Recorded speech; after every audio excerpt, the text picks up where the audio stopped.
తిరుమలలో నారాయణగిరి శ్రీవారి పాదాల దగ్గర చిత్ర స్నాపనోత్సవం వేడుకగా జరిగింది. శ్రీవారి పాదాల దగ్గర ప్రత్యేకంగా అలంకరించిన గొడుగును ప్రతిష్ఠించారు ఆలయ అర్చకులు.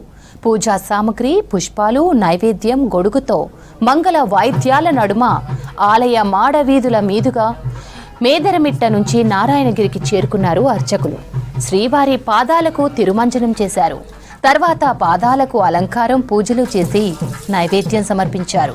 7 కొండల్లో అతి ఎత్తైన నారాయణగిరిలో వీస్తున్న గాలుల నుంచి ఉపశమనం కల్పించాలని వాయుదేవుడిని ప్రార్థించారు పూజారులు. ద్వాదశి రోజున పాదాల దగ్గర గొడుగును ప్రతిష్ఠించడం ఆచారంగా వస్తోంది.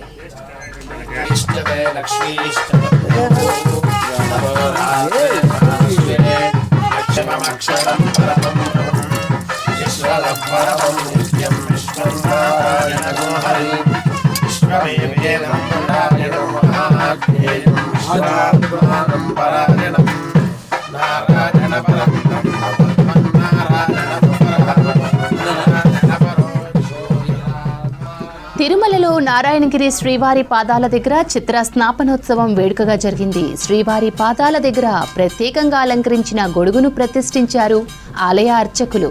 పూజా సామగ్రి, పుష్పాలు, నైవేద్యం, గొడుగుతో మంగళ వాయిద్యాల నడుమ ఆలయ మాడ వీధుల మీదుగా మేదరమిట్ట నుంచి నారాయణగిరికి చేరుకున్నారు అర్చకులు. శ్రీవారి పాదాలకు తిరుమంజనం చేశారు. తర్వాత పాదాలకు అలంకారం, పూజలు చేసి నైవేద్యం సమర్పించారు.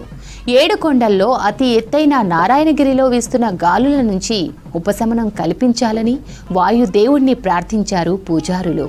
ద్వాదశి రోజున పాదాల దగ్గర గొడుగును ప్రతిష్ఠించడం ఆచారంగా వస్తోంది.